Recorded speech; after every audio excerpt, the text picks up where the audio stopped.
tonight I'm recording the last song on the record, which is called Arrival, which is basically my ode to 80s hair and glam metal, a genre that I love just so much. It's just so good. So I'm trying to be like as authentic to like 80s sounds as possible with the way I record, in terms of the stuff I have. I bought this piece right here a few months ago specifically for recording this song. I mean, I'm gonna use it in other songs in the future, of course, but I didn't have it before starting to record this project. This is the ADA MP1 preamp. It's got two 12AX7 tubes in it.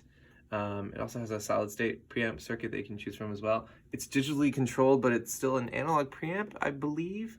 And it was used by a lot of 80s bands like Skid Row, Extreme, White Lion. All of these bands had records that were produced by Michael Wagner, who is my second favorite mixing engineer ever. He's just so good, and this thing just has like the 80s guitar tones. It's all there. It's all there. It's fantastic. I'm running it into the effects loop return of my EVH 5153. So that's sounding pretty cool. And then the microphone setup that I've been using for all the guitars on this record, except for one track, but I'll explain that in a bit. This is a Harley Benton cab with a Celestion Vintage 30 speaker in it. Often considered like the gold standard for guitar tone, or at least in the hard rock and metal categories. And I'm miking it up with a Shure SM57 and a Royer R10 ribbon microphone. This is a classic combination. Usually people use the Royer R121, but that's like 3 times as expensive as this thing. So I have this one, but the result is just, it's so good. It's like the best guitar tones I've ever gotten. I'm really happy with it. Oh, and by the way, I'm pointing the 57 where the dust cap meets the rest of the speaker, and I'm pointing the Royer right in the middle, like right on the center of the dust cap. And then for this song, I'm altering my pedal board just slightly. This is the Digitech Freakout. This doesn't usually live on my pedal board, but I bought it just because it does a thing that I think is so cool. It makes feedback, so it replicates what would happen if like you were to hold your guitar like really close to the amp at high gain settings, where you're holding a note and it just goes like, you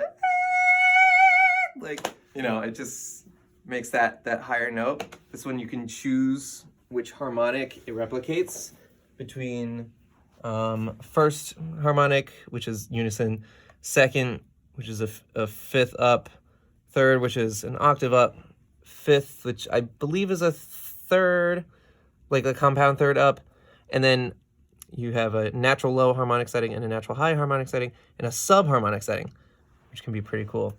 So yeah, this thing is super sweet. I've already used it in a clip that I've recorded already, which I'll show you right here. Not bad. Here it comes. Right? Like, isn't that cool? I love it. I think it's a nifty pedal. So that's my guitar setup for this song.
think that was it.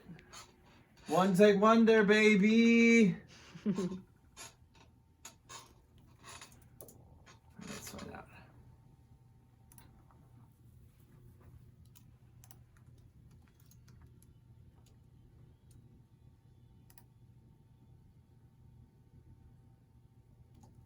Yeah.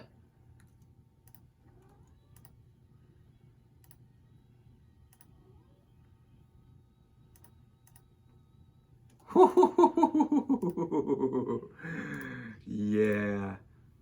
I'll play that for y'all in a second.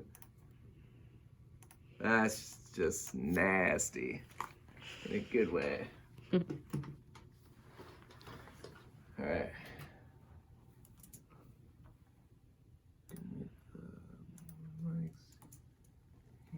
Just check this out.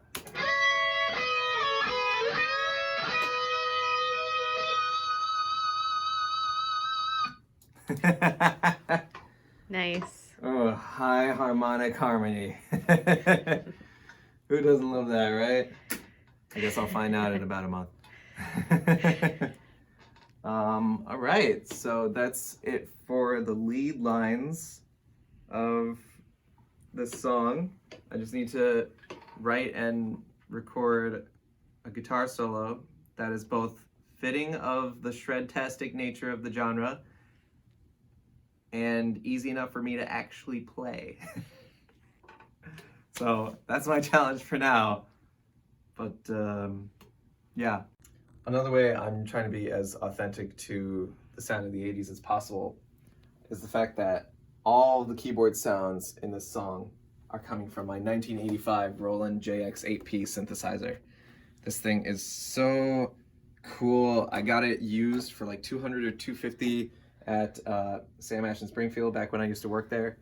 And I just love it so much. It's just 80s-tastic. It's great. It's a bit of a crapshoot in terms of getting the settings. Well, not really a crapshoot. It's just I don't know how to save my settings, so every time I go into one of the presets, I have to change it up a little bit using the controls. But it's not a big deal. Like, I know what I'm doing enough to, you know, get the sound that I'm after fairly quickly. The problem is sometimes that this has so many awesome sounds in it that it actually took me a while to decide on the like 4 or 5 sounds that I ended up with in this. But man, it's just so good. It's so good. I've also used this on every synth solo that you'll hear on this album, and the synth pad or the synth chords in track 1 theme song. Yeah, it's just I love it.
And that's the end of the album. Yay!